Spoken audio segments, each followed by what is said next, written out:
Dieu, soit la gloire. À l'agneau de Dieu, la victoire. Alléluia.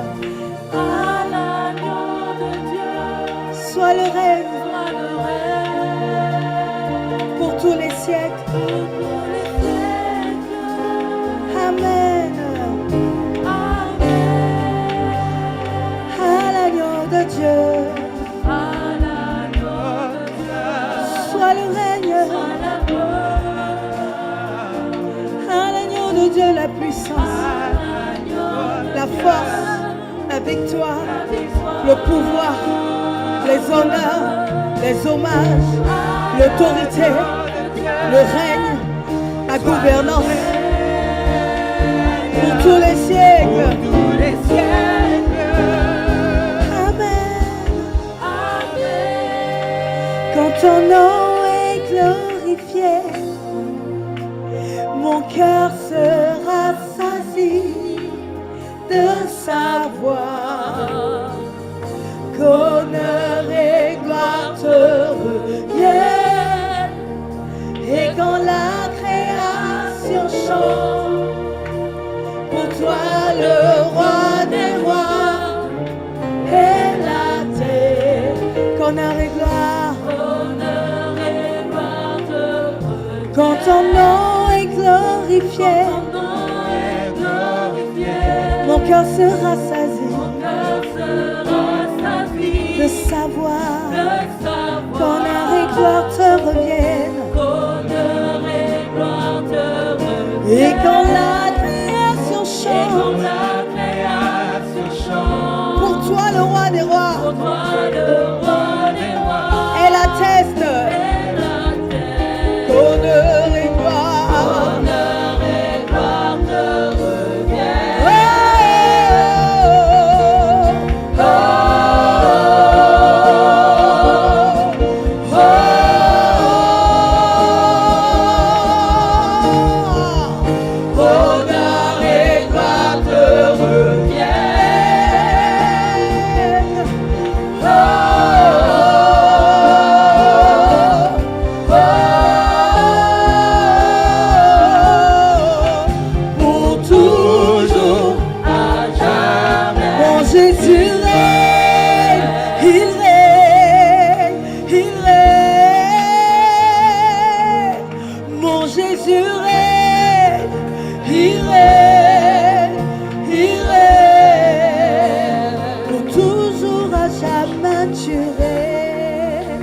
Est-ce que nous pouvons l'acclamer encore? Alléluia! Alléluia! La main de Dieu est sur moi. Regarde, dis, tu m'as mis sur tes épaules. Tu m'as mis sur tes épaules. Je peux franchir tout obstacle. Je peux franchir tout obstacle. Et rien ne m'arrêtera. Est-ce que nous pouvons déclarer ces paroles en le disant avec conviction? La main de Dieu, est sur moi. Tu m'as mis sur tes épaules. Tu m'as mis sur tes épaules. Je peux franchir tout obstacle. Je peux franchir tout obstacle. Et rien ne m'arrêtera. Oh,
ouvert sur nos vies. Alléluia. Le ciel est ouvert. Est-ce que tu peux regarder ton voisin, dis? Le ciel est ouvert. Regarde-le, dis, je le déclare sur ta vie. Le ciel est ouvert. Dis-le, je le proclame dans ta vie. Le ciel est ouvert. Tant que je marche avec Jésus, Le ciel est ouvert. tant que je marche par sa parole, Le ciel est ouvert. tant que j'avance par l'Esprit, Le ciel est ouvert. quand je marche avec l'Esprit Saint, Le ciel est ouvert. ciel ouvert. Ciel ouvert.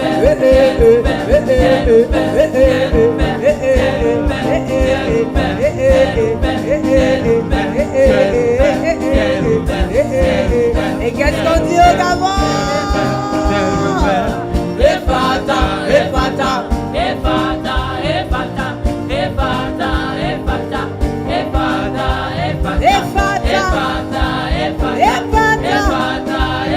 Ephata, Ephata, Ephata.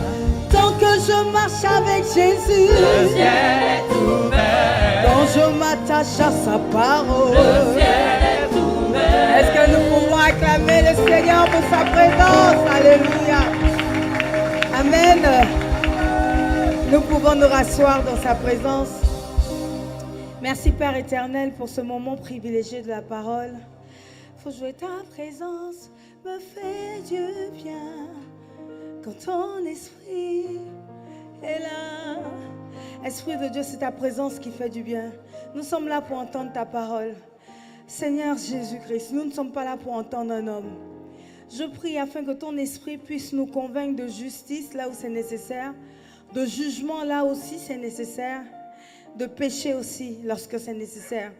Péché dans le sens du péché de la profanation du corps, de l'âme et de l'esprit que tu nous as donné, mais péché aussi dans son sens étymologique, c'est-à-dire rater le but.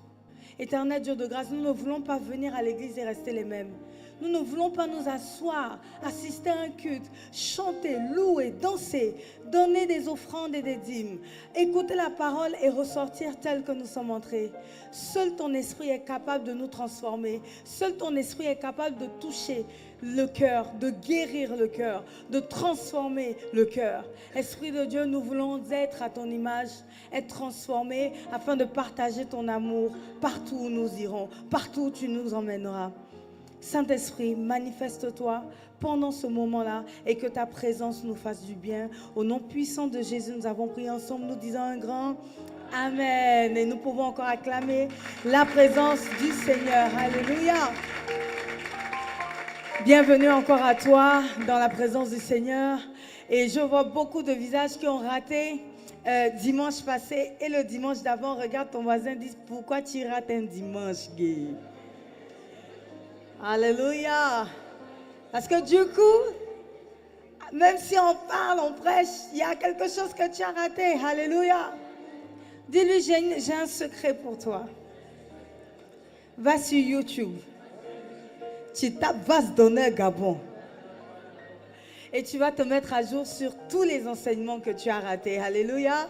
Afin de ne pas rater une miette de ce que Dieu t'a réservé. Aujourd'hui, nous sommes dans la finale des caractéristiques du cœur de David. Pourquoi nous avons étudié les caractéristiques du cœur de David? C'est parce que David était, sinon est, l'homme selon le cœur de Dieu.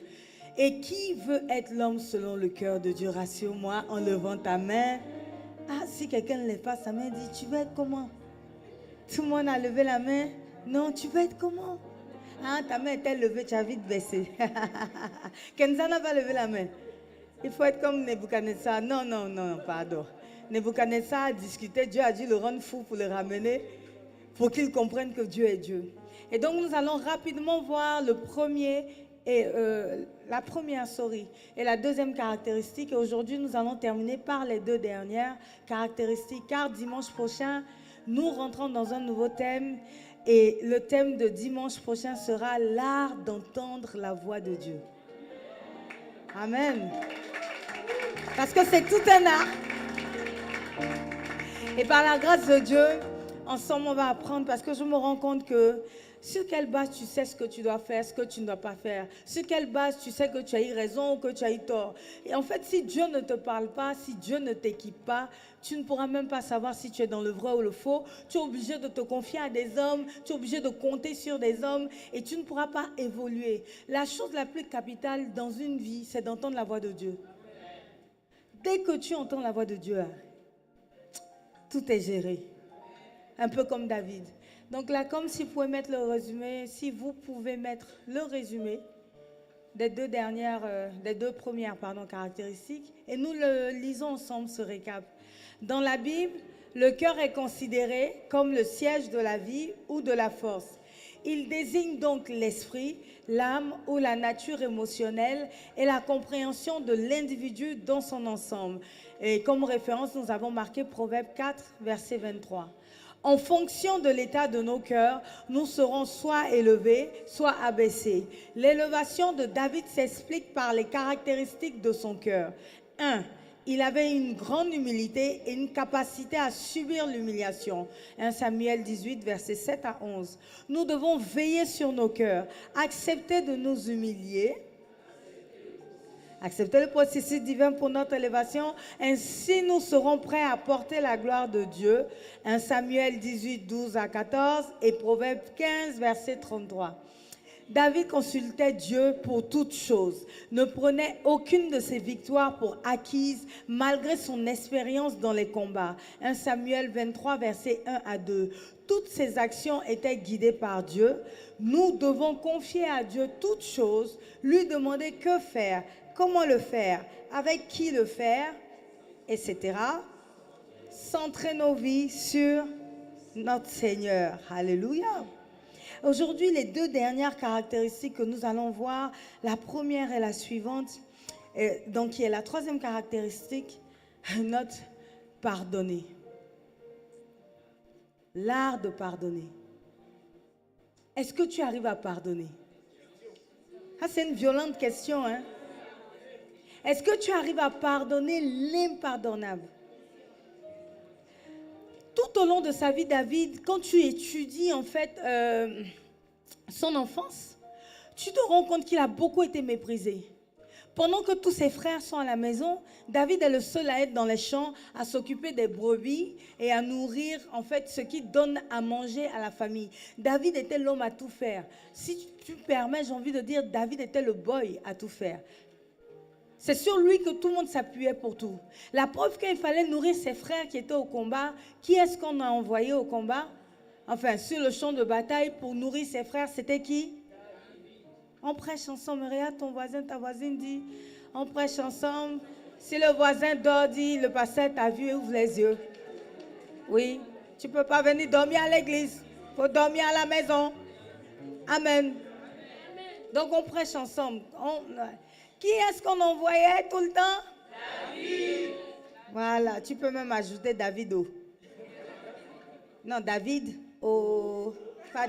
pas Davido, on s'est compris.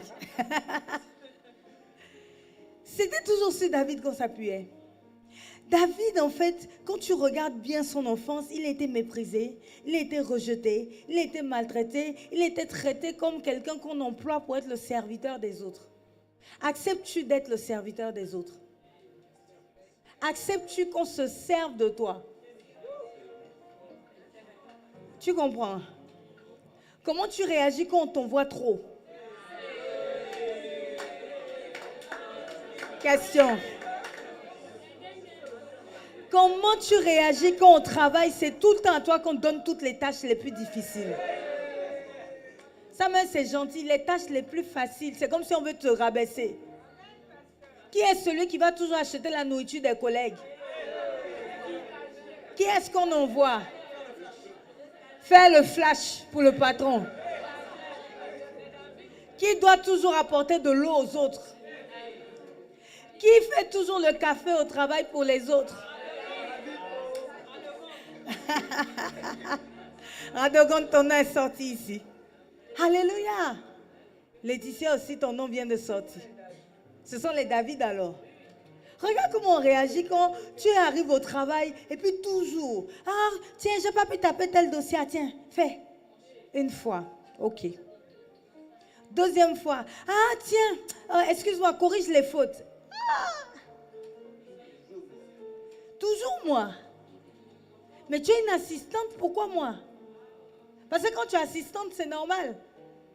Mais il a son assistante, mais c'est à toi qu'on remet le travail. Comment tu réagis? C'est ce qui me marque chez David, hein, sa capacité à rendre service. David, enfin, il est désigné, il doit être roi. Donc on va dire enfin l'élévation. Révélation, dis avec mon frère, révélation. Oh. C'est pour cela que plusieurs parmi nous échouent dans l'élévation. Ta nomination est sortie. Ou alors il y a une réunion qui a décidé qu'on va t'élever. Regarde comment tu réagis, ton comportement change d'en haut.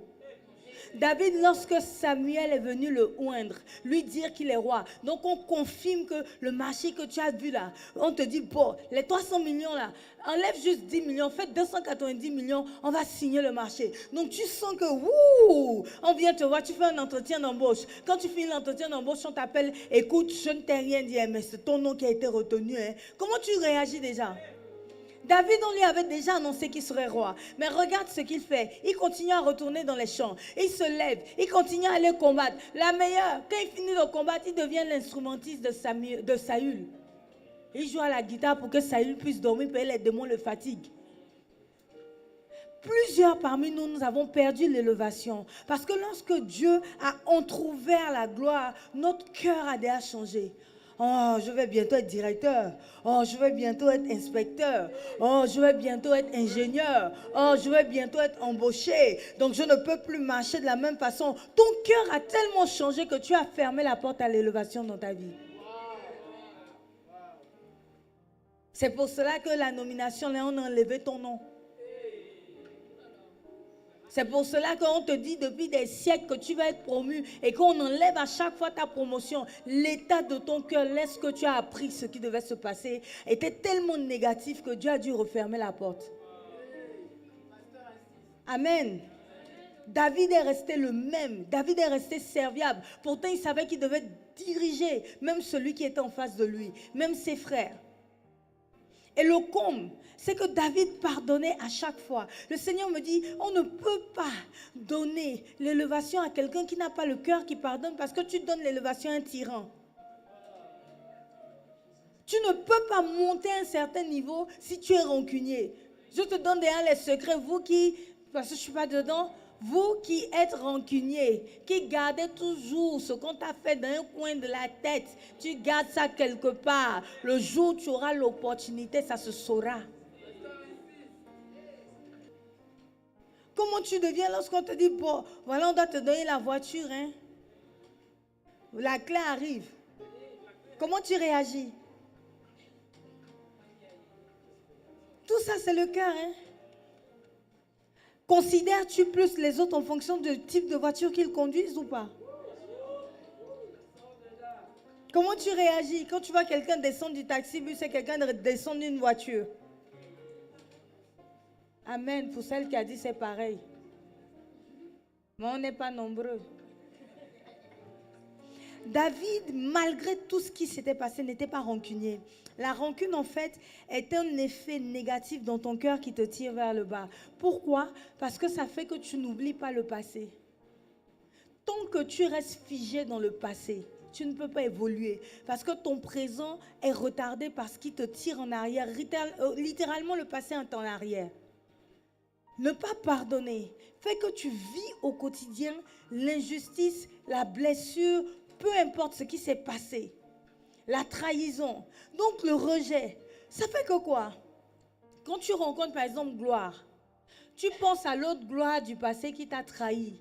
Donc le nouveau Gloire qui est devant toi, tu ne lui donneras pas de chance. Tu te comportes avec lui sur la base de il va aussi me trahir, tous les Gloires là, ils trahissent. Sors de là. Alléluia.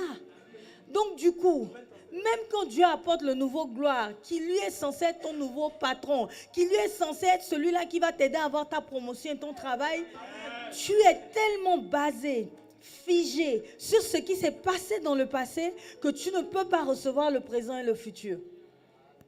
En fait, c'est ça le danger avec j'ai failli dire l'impardon. C'est ça.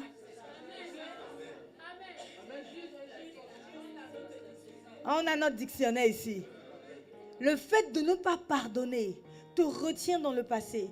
David a tellement pardonné que la Bible dit que lorsque Saül a commencé à l'attaquer, allez dans, je vous ai donné les versets là comme la semaine passée, c'est dans 1 Samuel, je vous redonne, 1 Samuel 22, 1 à 2.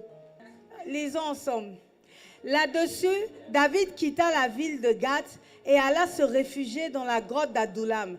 Lorsque ses frères et tous les membres de sa famille l'apprirent, ils allèrent l'y rejoindre. Et tous les gens qui étaient dans la détresse, tous ceux qui avaient des dettes et tous les mécontents se rallièrent à lui et il devint leur chef. Il y eut ainsi quelques 400 hommes qui se regroupèrent autour de lui. Je dis, waouh! Il s'était tellement réconcilié avec sa famille que lorsqu'ils ont appris que David fuyait, que Saül en voulait à sa vie, sa famille, ses frères, donc Eliab et tous les autres l'ont suivi.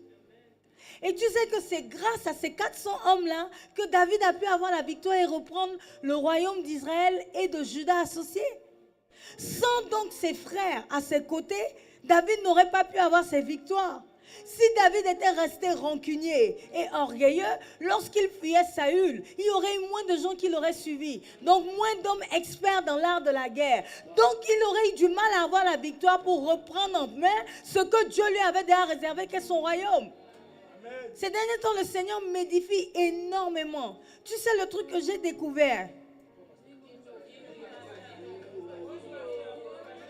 Je le dis, mais j'insiste pour que tu comprennes. En fait, Dieu est en train de me révéler que la plupart des gens qui t'énervent, avec qui tu ne t'entends pas, ils sont la solution à ta vie.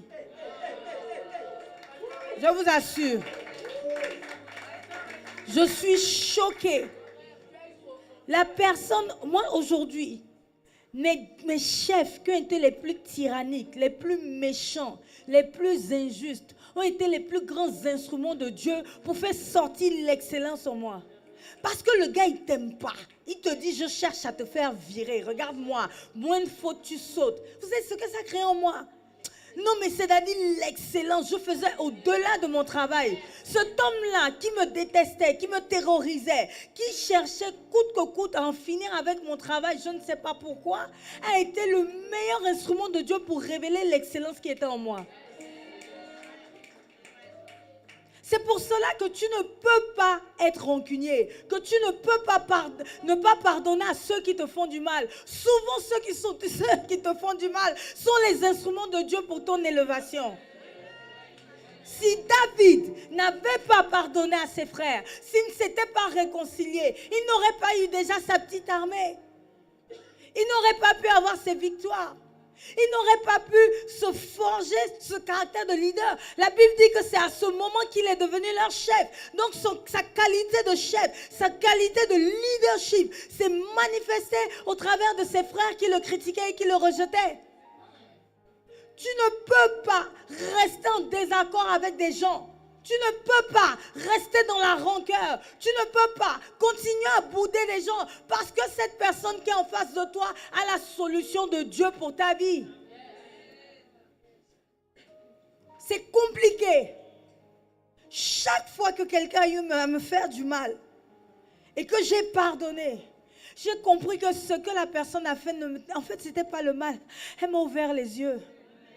Tu comprends? Quelqu'un qui te dénigre dans ton dos, quelqu'un en qui tu avais confiance, à qui tu as confié toute ta vie, qui vient maintenant l'étaler sur la place publique, te fait du bien. Parce que qu'est-ce que ça va faire? Au lieu d'appeler maintenant ta meilleure amie en premier, tu appelles Dieu. Ça te permet de mieux comprendre, maudit soit l'homme qui se confie en l'homme. Et même, je vais plus loin. Lorsqu'il y a le Congo, ça sur toi, laisse-moi te dire une chose qui va te choquer. Ça fait que tu viens au centre. Ça fait que tu es vu. Et ça fait que les personnes qui peuvent t'aider aussi te voient. Et sont conscientes de tes dangers. Donc ça va t'attirer la mauvaise réputation que tu crains. Mais crois-moi, ça va t'attirer des amis fidèles. David a reçu ses amis fidèles lorsqu'il a fui Saül, qu'il était rejeté. Parce que c'est dans la position de rejet que tu sais qu'il t'aime pour qui tu es. quand tout le monde te critique et cette personne-là reste à tes côtés, ça te permet facilement de discerner qui est avec toi. En réalité, moi, je vois maintenant ces zones-là, pas des zones d'inconfort, mais des zones de tri, des zones de révélation. Parce que je ne peux pas comprendre que quelqu'un qui marche avec moi tous les jours, parce qu'on lui a dit que j'ai dit qu'il paraît qu'il a dit que l'autre a dit, et que la personne ne vient même pas vérifier, se fâche et pas, je dis merci pour le tri. Parce qu'il y aura toujours quelqu'un qui va dire que quelqu'un a dit, que quelqu'un a dit, que quelqu'un a dit. Il n'y a pas quelqu'un qui est quelqu'un que quelqu'un ici. Amen. Et donc, tu sais ce qui se passe? Quand tu arrives à marcher avec l'adversité, ça te fait monter. David arriva à marcher avec Saül. La Bible dit que Saül a commencé à prendre David en haine. Saül a commencé à jalouser David. David est resté aux côtés de Saül. David est resté fidèle à Saül. Lorsque David a eu l'opportunité de tuer Saül, David n'a pas osé porter la main sur le serviteur de Dieu. Ce qui fait que quoi? David a tellement respecté l'autorité de Saül, même quand Dieu l'avait retiré. C'est-à-dire, on a dit, je ne veux plus de toi. J'ai rejeté mon serviteur Saül. David a tellement respecté l'onction et l'autorité de Saül, ne l'a jamais dénigré, ne l'a jamais critiqué, de sorte à ce que lorsque David est devenu roi, même quand il faisait de mauvaises erreurs, Dieu lui a toujours conservé son autorité parce qu'il a respecté l'autorité d'autrui. Ce qu'un homme aura semé, c'est ce qu'un homme récoltera. Parce que David a eu à faire des erreurs. Mais malgré cela, Israël et Juda ne se sont jamais séparés. Le seul qui a eu à faire une conspiration contre son trône, c'est bien son propre fils. Parce que David est rentré dans la polygamie. En rentrant dans la polygamie, il a créé d'autres choses. Il a ouvert des portes. C'est pour cela que je te dis que je ne crois pas en la polygamie. Même si David était l'homme selon le cœur de Dieu, David a eu le cœur meurtri à cause de ses erreurs. Et je considère que la polygamie est une de ses erreurs. Il s'est retrouvé à avoir un de ses fils qui a couché avec une de ses femmes. Il s'est retrouvé à avoir un de ses fils qui allait violer une autre de ses filles. Il s'est retrouvé à avoir un de ses fils qui a comploté un coup d'état contre lui. Et ça a été des blessures profondes. Mais pourquoi David a eu à vivre cela? Parce qu'il est resté dans le péché sur le côté femme. Attention. Je parle à quelqu'un ce matin. Merci. Je ferme la parenthèse, mais sache que si tu es un homme et que tu es trop dehors, attention. Pourquoi j'ai parlé de ça? C'est le message. Excusez-moi, David savait pardonner. Oh. Et puis, la dernière caractéristique, c'est que David sait reconnaître ses erreurs et se repentir. Il y a de la force à encaisser les reproches. Pardonnez-la, combien de versets dans le Proverbe qui dit que celui qui prend les reproches, en tout cas, il est intelligent. Quelque chose comme ça. Là, maintenant, je prends un exemple sur Yeni. Non, mais c'est vrai, Yeni, elle est capable, c'est quand on discute. Tu lui fais des remarques, elle dit, bon, je ne pense pas ce que tu dis, mais ok, je vais réfléchir dessus. Et le fait de simplement écouter le reproche lui permet de faire une analyse, puisqu'elle est mathématicienne, elle analyse. Une analyse qui lui permet après de savoir si c'est vrai ou faux. Et celui qui change suite au reproche fait, c'est celui-là qui grandit. Regardez comment nous réagissons quand notre patron nous appelle, surtout quand il y a des gens pour nous faire des remarques. Quand tu es en classe, que le professeur dit que tu es nul, tu réagis comment? Parce que faire des reproches à deux, c'est différent de faire des reproches en public. Celui qui accepte d'écouter les reproches et qui sait reconnaître ses erreurs, celui-là, Dieu va lui donner l'autorité. Parce que ça veut dire que le jour où il s'égare, Dieu peut passer par Jean-Félix, Dieu peut passer par un enfant, Dieu peut passer par un songe, un rêve pour qu'il puisse être transformé. La Bible dit, celui qui rejette la correction méprise son âme. Mais celui qui écoute la réprimande acquiert l'intelligence. Attention, nous sommes trop braqués, bracus, bracas.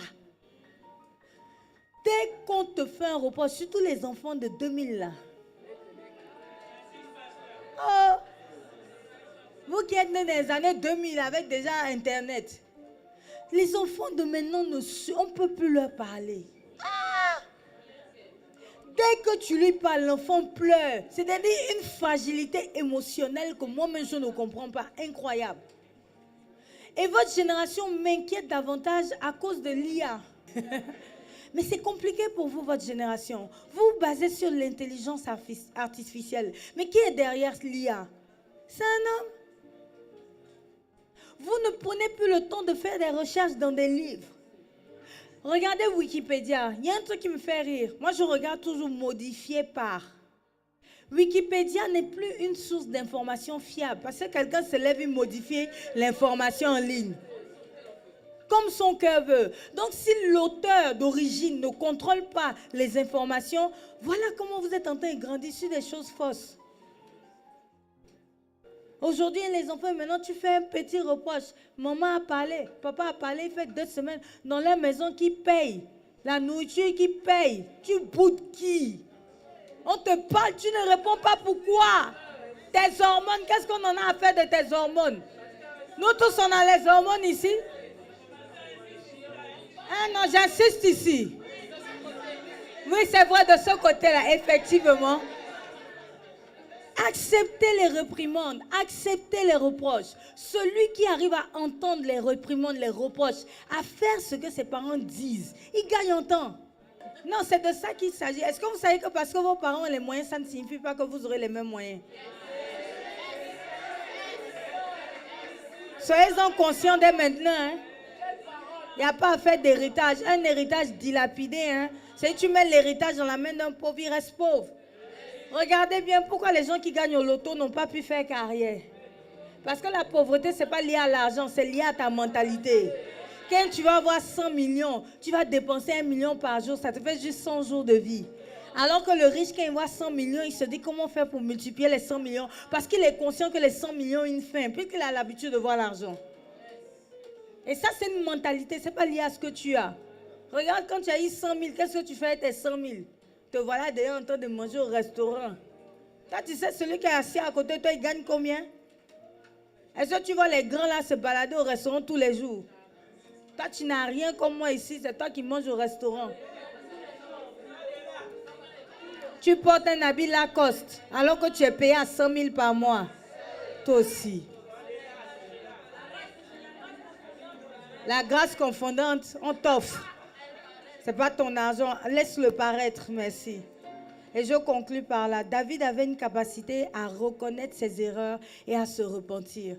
Nous sommes trop orgueilleux, surtout au Gabon, nous sommes extrêmement susceptibles.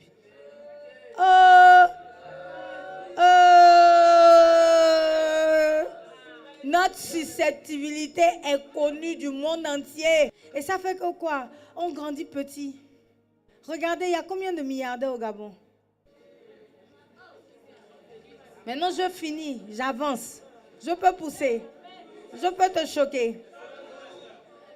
David a reconnu la royauté de Saül. La plupart d'entre nous, quand nous voyons un riche, on va dire c'est à cause de son nom. On va dire c'est parce qu'il est dans la politique. On va dire que c'est à cause de son travail. Oh non, et on ne veut pas reconnaître sa richesse. Tu ne reconnais même pas ses qualités de leadership. Tu ne connais même pas, tu reconnais pas la qualité de son cœur. Tu ne reconnais pas que c'est un homme battant qui est en face de toi. Est-ce que tu as demandé, tonton, comment tu as fait pour être riche? Moi, c'est la question que je pose. Hein? Ou bien tu demandes à côté.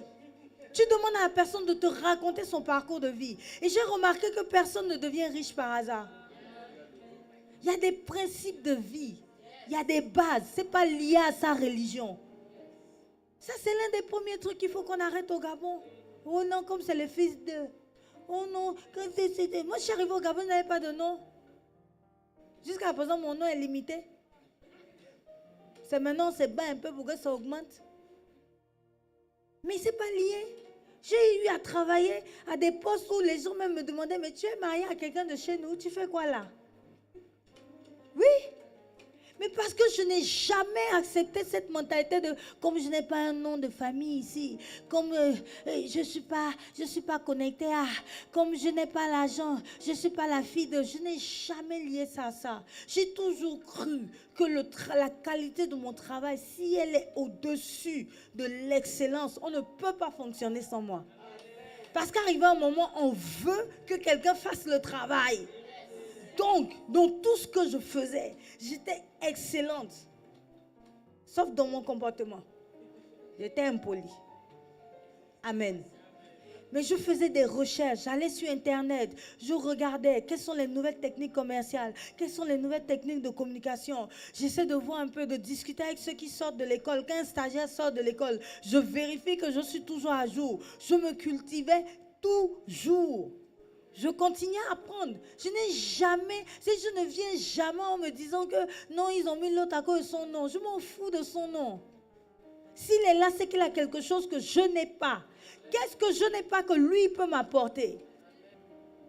Quelle est la mentalité qui te bloque? Comment tu justifies ta situation? Attention! Attention! Attention! Quelle est la mentalité que tu as? Comment tu travailles? Je suis tombée sur le patron d'une sœur de l'église pour qui je priais pour la promotion. Quand j'ai discuté avec le patron, je voulais, tu sais, je suis restée commerciale. Donc, je faisais la promotion de la sœur, quoi. Je dis non, faut que... Qu'il a commencé à m'expliquer comment la sœur travaille, j'ai eu mal au cœur. Mais la sœur vient à l'église, elle prie, moi, mais j'ai prié pour qu'elle soit bénie. Mais elle ne fout rien au travail. Et elle passe son temps à dormir parce qu'elle dit qu'elle a fait veille de prière.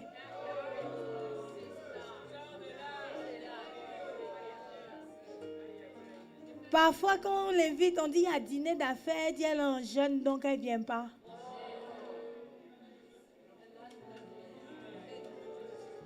Et maintenant, tu vas venir à l'église, on va dire Dieu bénit pas. Je ne sais pas si vous comprenez un peu. Je vais m'arrêter là parce que j'ai trop débordé. Pardonne-moi pour le débordement. Que Dieu nous bénisse. C'était le message.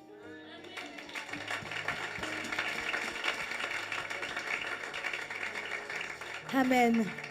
Merci Père éternel pour ces paroles. Tu sais à qui tu as parlé. Tu sais ce que tu débloques, ce que tu ouvres, ce que tu brises, ce que tu construis. Que ton esprit continue à se mouvoir dans nos vies et à bâtir l'inexistant, à détruire les forteresses qui ne sont pas de toi. Au nom puissant de Jésus, nous avons prié ensemble. Nous disons un grand Amen.